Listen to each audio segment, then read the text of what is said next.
As I Remember is a short article written by Emmanuel Francis Tendahal.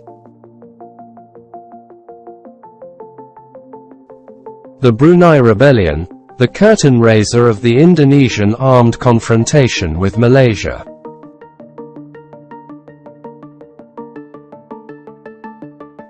It was a cool and bright Saturday morning, the 8th of December 1962. A group of boys made up of half a dozen from Kampong Dabak, Penampang journeyed on foot to Limbanak, a distance of 6 kilometres, to witness the occasion of the opening of a new mission school building, St. Aloysius.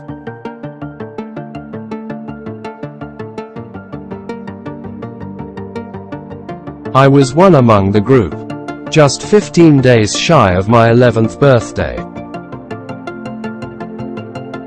It was a great day of fun as we leisurely made our strides along the newly completed gravel road, thanks to the PWD, Public Works Department, but was jokingly being referred to by many young boys those days as, "Please wait darling," with the assistance from the Australian military engineers.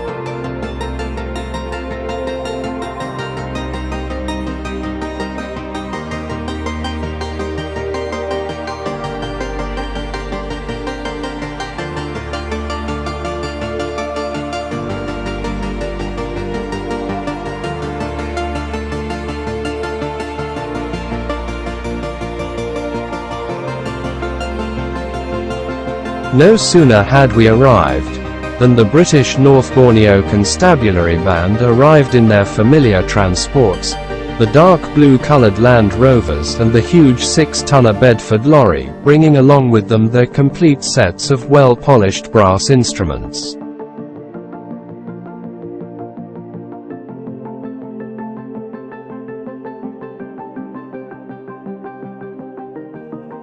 We were all gasping with the air of excitement when they finally got themselves organized under a huge grey canvas tent.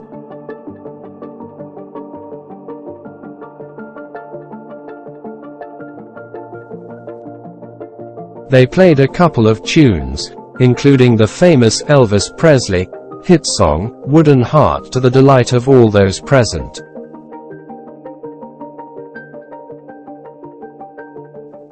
For us kids, this was the reason why we were there, to see them perform and to be entertained as well. As we waited impatiently for the next tune, all of a sudden, there was a commotion. Much to our disappointment, we saw the band members rushing and repacking their instruments and carrying them back into their vehicles. They hurriedly made their way back towards Jesselton, now Kota Kinabalu. If I recall the time correctly, it was perhaps around 10:30 in the morning.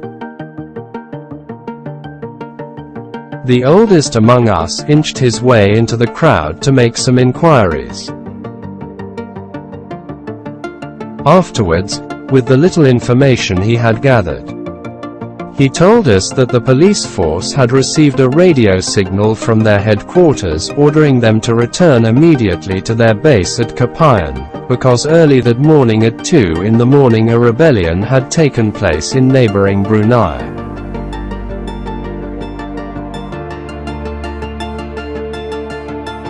Because of the grave situation, a state of readiness for all the British security forces in Borneo had been ordered.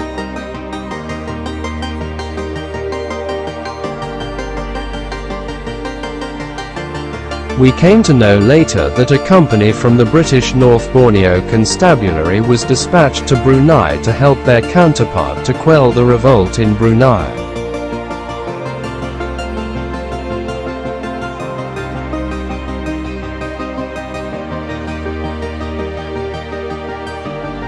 In the days that followed, the Brunei revolt was on the front page of the most influential local newspaper during that time, the North Borneo News and Sabah Times. There was one report that among the police forces dispatched to Brunei, 1. A Kadazan police constable by the name of Betty from Tuaran was killed in the early battle against the Brunei rebels led by a Zahari, a 34-year-old Brunei of Arab, Malay parentage. The Brunei Rebellion was perhaps the curtain raiser of the Indonesian Armed Confrontation in Sabah, formerly British North Borneo, and Sarawak soon after the formation of the Federation of Malaysia on 16 September 1963. For today's young generation, it is strongly recommended that they familiarize themselves with the historical knowledge of what led to these events and how we managed to survive. I therefore strongly recommend this particular book, The Undeclared War, written by Harold James and Dennis Childs Small, and published by New English Library, Times Mirror.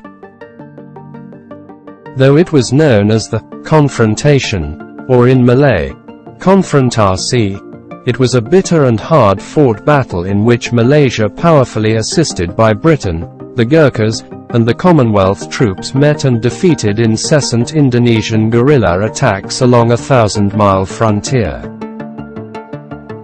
It was a masterly counteraction to Sukarno's attempt to destroy Malaysia and create a pan-Indonesian empire that could have become another Vietnam.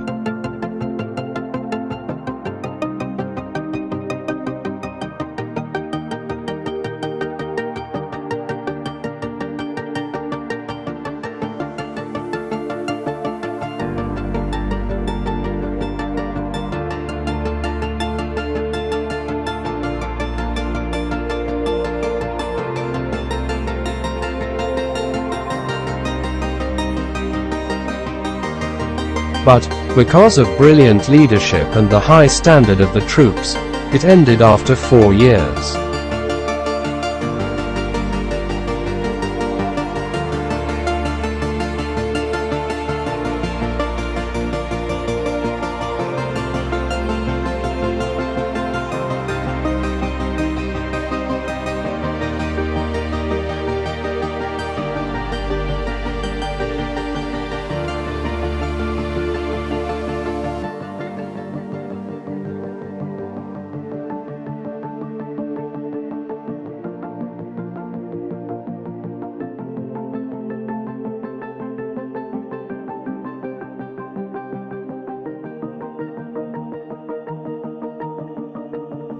A confrontation, it might have been, but it represented Britain's most vital victory since the Second World War, for which we in Sabah, Sarawak and for that matter, the whole of Malaysia should always be grateful.